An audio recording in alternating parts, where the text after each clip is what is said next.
Hello दोस्तों, welcome to biotech with तनु। आज हम पढ़ेंगे जीन क्लोनिंग, और जिसको हम नॉर्मली कह सकते हैं मोलिकुलर क्लोनिंग या डीएनए क्लोनिंग।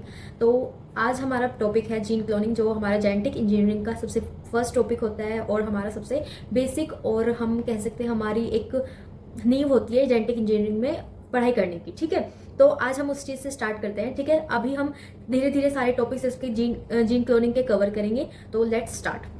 जीन क्लोनिंग क्या होती है? जीन क्लोनिंग एक प्रोसेस है जिसमें हम मल्टीपल आइडेंटिकल कॉपीज, एक जीन की पर्टिकुलर जीन की आइडेंटिकल कॉपीज क्रिएट कर सकते हैं। मतलब जीरोक्स कह सकते हैं कि हम किसी एक चीज़ से फोटोकॉपी कराते हैं, जैसे साइंस की लैंग्वेज में हम जीरोक्स मशीन को देख सकते हैं। ऐसे ही हमारी ये जीन क्लोनिंग जो टेक्निक है, जीन क्लोनिंग जो है हमारी, ये भी एक जीरोक्स मशीन की तरह काम करती है, जिसमें हम अपने जीन्स को एक मल्टीपल कॉपीज बनाते हैं, जीन्स की मल्टीपल कॉपीज बनाती है। हम जीन क्लोनिंग करते क्यों हैं? सबसे मेन हमारा जो क्वेश्चन है आज का, कि हम जीन क्लोनिंग करते क्यों हैं।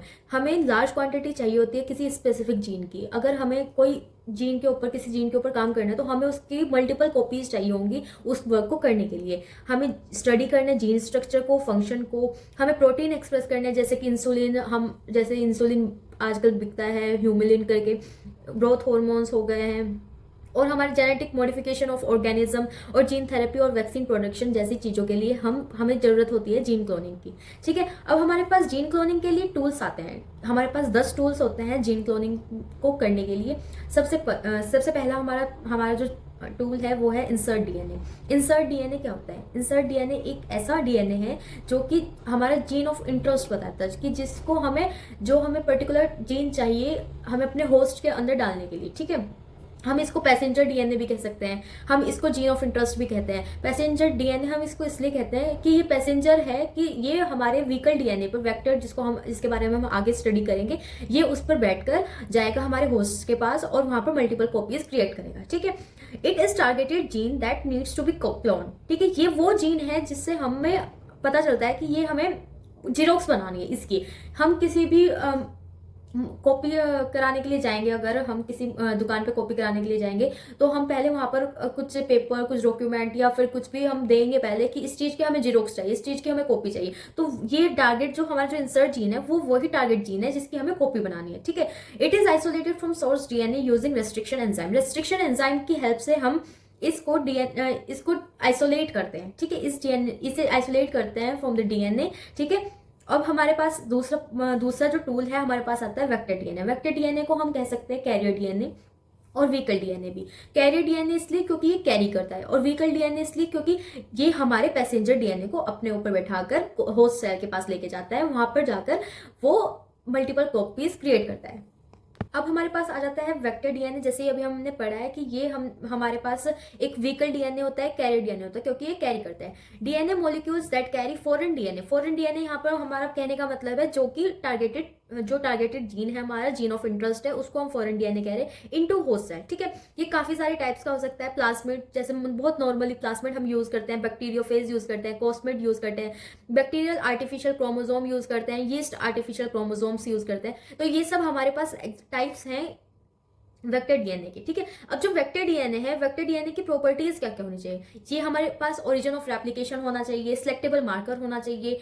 सिलेक्टेबल मार्कर में हमें एंटीबायोटिक रेजिस्टेंस होता है, जो हमारे किसी भी एक जीन की, जब हमारे पास मल्टीपल कॉपीज आएंगी ना, क्लोनिंग्स बनेंगी, तो वो उस एंटीबायोटिक की ना रेजिस्टेंस, उस एंटीबायोटिक से पता चल जाएगा हमें कि ये इस जीन मतलब इस क्लोन स्पीशी का है या फिर ये किसी दूसरी स्पीशी का है। तो इसलिए हमें सिलेक्टेबल मार्कर जरूरी होता है।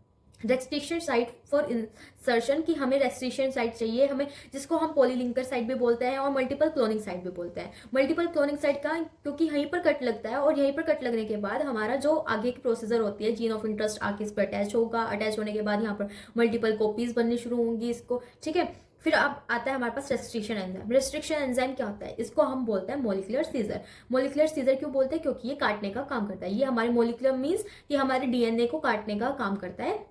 They cut DNA at a specific sequence called palindromic sequence at a specific site called restriction और recognition site.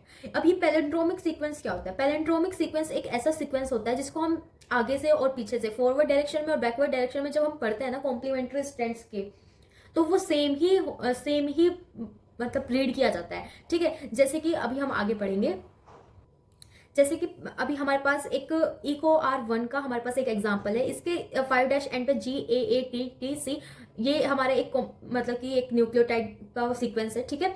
अब हम इसको जब इसका ऑल्टरनेट बनता है, जब इसके हम दूसरी साइड से देखते हैं तो हमारे पास सेम सीक्वेंस आता है, तो इसको हम पैलेंड्रोमिक सीक्वेंस बोलते हैं, ठीक है। पैलेंड्रोमिक सीक्वेंस हम रेस्ट्रिक्शन एंजाइम का इसलिए बोलते हैं क्योंकि ये इजी होता है कि इसको रिकॉग्नाइज करना, ठीक है। एक रेस्ट्रिक्शन एंजाइम के लिए इजी हो जाता है रिकॉग्नाइज करना एक हमारे जो वेक्टर के पास, ठीक है। अब रेस्ट्रिक्शन एंजाइम कितने टाइप के होते हैं? ये 3 टाइप के होते हैं, टाइप 1, टाइप 2, टाइप 3। जो टाइप 1 होता है वो हमारा रिकॉग्निशन साइट से थोड़ा दूर, मतलब 1000 बेस पेयर थोड़ा ज्यादा ही दूर कट लगाता है, मतलब 1000 बेस पेयर्स के अवे कट लगाता है, ठीक है। और ये बहुत रेयरली यूज किया जाता है, ठीक है। टाइप 2 होता है वो हमारा एक स्पेसिफिक साइट पे या फिर उसी साइट पर कट लगाएगा जहां पर हमें कट की जरूरत होगी, ठीक है। फिर जो हमारा टाइप 3 होता है वो कम दूरी पर, मतलब 25 to 27 बेस पेयर के अवे कट लगाता है हमारे रिकॉग्निशन साइट पे, ठीक है। अब हम इसका एग्जांपल देख सकते हैं, EcoR1 हो गया हमारे पास, BAMH1 हो गया, HIND3 हो गया, ये हमारे एग्जांपल है रेस्ट्रिक्शन एंजाइम के। अब रेस्ट्रिक्शन एंजाइम कट कैसे लगाता है? रेस्ट्रिक्शन एंजाइम जब कट लगाता है वो 2 टाइप के कट लगाता है, एक कोहेसिव एंड और एक ब्लंट एंड, ठीक है। जो कोहेसिव एंड है वो हमारा स्टिकी एंड्स देता है और जो हमारा ब्लंट एंड है वो हमें फ्लश एंड देता है। अब इसके बारे में हम आगे बढ़ते हैं। अब जो हमारा कोहेसिव एंड है उसको हम स्टेगर्ड एंड कटर भी बोलते हैं और स्टिकी एंड भी बोलते हैं। यहाँ पर हमें एक ओवरहैंगिंग एंड्स मिलते हैं कि जो बाद में इजिली एक दूसरे के ऊपर अटैच हो सके, ठीक है। Cut both DNA strands at different positions creating overhanging ends, इसको हम स्टिकी एंड्स भी बोलते हैं। एक ओवरहैंगिंग, एक दूसरे के ऊपर हैंगिंग, जैसे यहाँ डायग्राम में आप देख सकते हैं ये एक दूसरे के ओवरहैंगिंग है, ये आराम से यहाँ पर एक दूसरे के साथ जुड़ जाएंगे, ठीक है। ये हमारी बाइंडिंग को ईजी करते हैं और स्ट्रॉन्ग करते हैं कि ऐसी बाइंडिंग को ईजिली हम मतलब कि जोड़ सकते हैं, पर तोड़ना इसके इजी नहीं होगा। जो हमारे ब्लंट एंड है और फ्लश एंड है वो हमारे सेम पोजीशन पे कट लगाते हैं, डीएनए के बोथ साइड, सेम डीएनए के बोथ साइड सेम पोजीशन पे कट लगाते हैं और कोई भी ओवरहैंगिंग नहीं होती, तो ये एक इवनली कट लगाते हैं। पर जो हमारा स्टेगर्ड एंड है वो इवनली कट नहीं लगाता, ये ऊपर नीचे करके हमारा कट लगाएगा, जिसकी वजह से हमें एक ओवरहैंगिंग सी एंड मिल जाएगी कि कुछ लटकता हुआ सा, कि जिससे हम बाद में जोड़ सकें, ठीक है।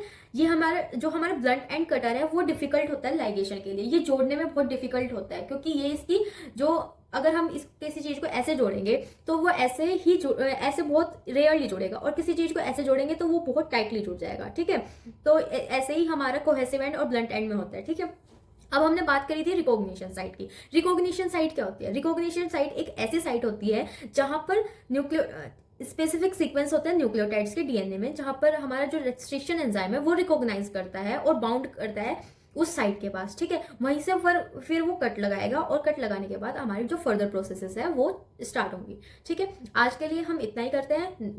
नेक्स्ट वीडियो हमारे और जो 6 टाइप्स टूल्स रहते हैं हमारे उसके ऊपर आएगी, और एक फ्लो चार्ट हम क्रिएट करेंगे जिसमें हम पूरी जो हमारे स्टेप्स हैं कि कैसे हमारा जीन क्लोनिंग होती है, कैसे हम टूल्स का यूज करते हैं और कैसे हम अपना बाद में हमें RDNA मिलता है, रिकॉम्बिनेंट DNA मिलता है, उसके बारे में हम बाद में स्टडी करते हैं, ठीक है।